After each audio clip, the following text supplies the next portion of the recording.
Bonjour Richard, Bonjour. donc tu es dirigeant du garage familial que tu as repris il y a quelques années. Tu es concessionnaire Mitsubishi et KTM et je pense que tu vas pouvoir nous apporter quelques éléments de réponse concernant la troisième révolution industrielle. Donc en fait une révolution qui est en marche grâce aux nouveaux moyens de communication, à l'internet et aux énergies renouvelables. Donc il faut savoir que cette révolution elle se positionne sur 5 piliers principaux dont un qui est les moyens de transport, donc les véhicules. En tant que concessionnaire Mitsubishi, est-ce que la marque s'engage dans des démarches écologiques? Oui, enfin déjà de manière obligatoire, parce que de par les normes de pollution, quand on parle au départ du thermique, ils sont obligés de faire baisser les normes de pollution. Donc par principe, voilà, il y a obligatoirement une démarche à ce niveau-là. Tout le monde est obligé de la faire. Après, il y a les initiatives que chaque constructeur va prendre, et puis bon, bah là en l'occurrence, Mitsubishi commence à développer l'électrique et l'hybride. Donc oui, il y a deux, trois axes de développement. D'accord. Donc en fait, Mitsubishi, je me suis renseigné, un fer de lance un peu dans le domaine, c'est le nouveau Outlander. Exact. Euh, Est-ce que tu peux nous dire un peu, nous le présenter? Le Outlander est un véhicule qui est intégré dans la gamme au sens où c'est un 4 roues motrices, ce qui est le fonds de commerce de la marque. Par contre, le mode de transmission est lui complètement nouveau parce qu'on est sur une base hybride mais avec une prédominance électrique. C'est-à-dire que le véhicule est équipé de moteurs électriques dans le pont avant et dans le pont arrière. Il est équipé de batteries qui sont dans le plancher, qui alimentent ces moteurs électriques. Et il y a un moteur thermique, petit, qui lui ne sert qu'à recharger les batteries. En gros, la voiture est équipée de batteries et d'un groupe électrogène. Et donc, quelle est son autonomie si on prend que l'électrique? Il peut tenir 80 km, quelque chose comme ça? Un petit peu moins. L'autonomie moyenne en électrique est d'environ 50 km. Ça, c'est la base. Après, ça va varier un petit peu, comme pour le thermique, selon la conduite, selon le profil du terrain. Voilà.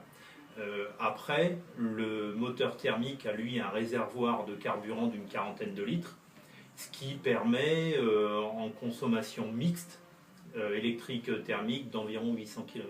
D'accord. Et est-ce qu'il y a d'autres véhicules chez Mitsubishi qui développent un peu l'hybride? L'hybride pour l'instant, non. Par contre, chaque nouveau modèle qui va sortir à partir de 2015 sera en hybride. Toute la gamme, jusqu'à des véhicules jusqu'à maintenant totalement, on va dire, déconnectés de ce type de marché comme les pick-up. Toute la gamme va passer à l'hybride. Après, on a également un véhicule thermique citadin, la iMIV, qui est également commercialisé via le réseau Peugeot et Citroën. D'accord. Et au niveau des clients, quand ils voient par exemple le nouveau Outlander, est-ce qu'ils sont intéressés, est-ce qu'ils ont peur de la nouvelle technologie, que ce soit pas fiable par exemple? La nouvelle technologie, ils sont intéressés, oui, parce qu'évidemment, il y a une partie de la clientèle qui est intéressée pour on va dire pour la nouveauté technique. Il y a une partie de la clientèle qui est intéressée pour la notion d'économie de carburant. Donc voilà, on va dire que les critères sont multiples. Maintenant, la fiabilité ne leur pose aucun problème, ou tout du moins, est-ce que nous c'est lié à la marque ou le fait d'avoir des produits japonais, je ne saurais pas dire. Toujours est-il que c'est pas du tout dans les... ça ressort pas comme étant une peur. Après c'est plutôt au niveau de l'utilisation en elle-même. Ils ont peur de simplement pas savoir recharger. Oui, ou simplement savoir si c'est un véhicule qui est viable au quotidien, utilisable sans contrainte particulière. D'accord. Donc il faut savoir qu'en 2030, ils prévoient que les ventes de voitures neuves seront à 30% des véhicules électriques et à 20% des hybrides rechargeables. Est-ce que tu penses que c'est trop optimiste? Je pense que c'est pessimiste pour les hybrides et que c'est énormément optimiste pour l'électrique. Je suis optimiste pour l'hybride. Je suis optimiste, je pense que la part de l'hybride est sous-estimée dans ce prévisionnel. Je pense qu'il y aura plus que ça. L'hybride rechargeable, moi je pense même qu'à l'horizon 2020, je pense qu'on va être déjà au moins à 15-20% d'hybride rechargeable. Par contre, électrique pure, 30% du marché, non, ça c'est clair. Là, pour moi, c'est impossible. C'est vrai que j'avais fait quelques recherches là-dessus. Et d'une part, pour l'électrique, il y a quand même un manque d'infrastructure, les points de recharge, etc. Et après, pour électriser à peu près 30% des nouvelles voitures, il faut une production énorme. d'électricité qu'on n'a pas encore en France. Donc c'est vrai que moi aussi ça me paraît un peu optimiste. Donc pour toi, quelle est la meilleure propulsion pour l'avenir? L'hybride? L'hybride est actuellement à court terme viable, utilisable au quotidien, efficace. L'hybride est parfait. Voilà. L'électrique actuellement, uniquement pour certains types de métiers, notre facteur qui passe tous les matins, un superbe Kangoo électrique, techniquement c'est parfait. Ils sont à voisin lieu, à 1 km du garage, ils font le tour des sociétés dans la zone. Démarrer et arrêter un moteur thermique, c'est mauvais. Ou à l'inverse, le laisser tourner en permanence pour venir chercher et repartir. Bon là par contre c'est mauvais aussi. Donc là, pour ce type de métier, c'est absolument parfait. Par contre, pour des particuliers, des citadins, c'est fait pour les citadins, mais un citadin, il faut de la place pour stationner la voiture et il faut un endroit pour le recharger. Donc beaucoup de gens diront que c'est compliqué, parce qu'il faut avoir un emplacement fixe. Et par ici, on habite tous dans des campagnes assez éloignées de son lieu de travail et l'électrique n'a pas suffisamment d'autonomie. D'accord.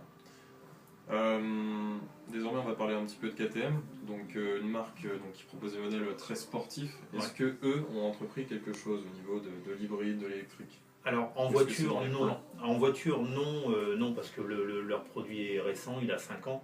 Donc pour l'instant, ils ont d'autres besoins et d'autres axes de développement que de penser à l'électrique. Par contre, en moto, oui, ça y est, ils ont une gamme de motos électriques. Il y a une moto de cross électrique, il y a une moto d'enduro électrique, il y a une super motard électrique. Donc oui, ça y est, alors c'était dans les tuyaux depuis 2-3 ans, ils ont fait pas mal de teasing avec ça, mais ça y est, c'est au catalogue, on va sur le site KTM, on peut acheter une moto électrique KTM. Pas une moto de route, pas une moto pour aller à l'école ou au boulot, une moto pour le fun. D'accord. Ouais.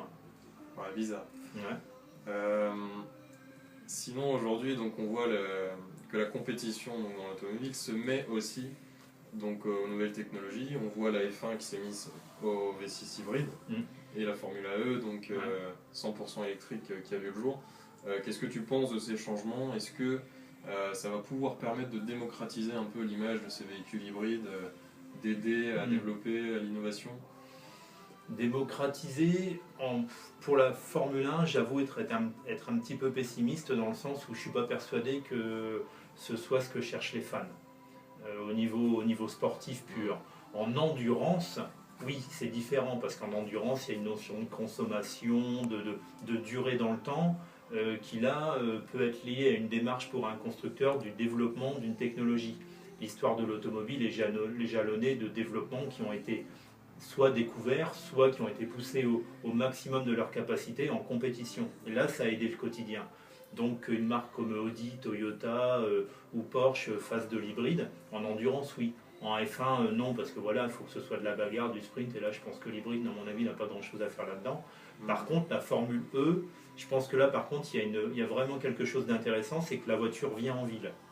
Alors qu'on a actuellement plutôt on va dire le chemin inverse. Ils sont en train de rejeter globalement le sport automobile en France dans des endroits éloignés. Et là, les villes demandent à avoir des courses de Formule E vraiment dans les centres-villes. Alors Paris, pas encore, mais bon, on est rarement des précurseurs à ce niveau-là. Mais par contre, là, c'est intéressant et pour le développement de la technologie et pour le sport en lui-même. D'accord. C'est parti. Bon, et enfin, dernière question, est-ce que en tant que consommateur, tu serais prêt à acheter un véhicule hybride demain? Oui. Alors j'étais sceptique sur ces produits-là. Voilà.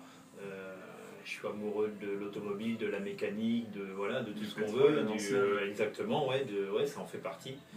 Et l'hybride, oui, j'étais sceptique, mais j'avoue qu'au quotidien, c'est parfaitement adapté à ce qu'on souhaite faire. Ça permet aussi bien de faire des moyens longs trajets avec le véhicule, ça permet de faire du trajet court en mode électrique. Ça ne demande aucune fonction particulière, aucun endroit particulier pour recharger. On peut le faire chez soi, on peut le faire sur un lieu de travail. Le véhicule se débrouille de lui-même, il peut se recharger de lui-même. Donc de toute façon, oui, c'est utilisable et j'avoue que c'est un véhicule qui est maintenant totalement viable et utilisable. D'accord. Et à la vente, il y a des bonus gouvernementaux qui existent. Alors, justement, il y a des bonus. Alors, ils sont intéressants, mais actuellement, ce ne sont pas les particuliers qui sont le plus intéressés par ces véhicules, ce sont les sociétés. En plus, c'est plutôt la notion de taxes sur les véhicules de société et autres qui vont être avantageuses. Pour les particuliers, le prix de départ pour un bon véhicule hybride est quand même encore assez cher. Ou alors il faut que l'aide viendra plus du constructeur que du gouvernement. D'accord. Très bien. Merci beaucoup. Avec plaisir.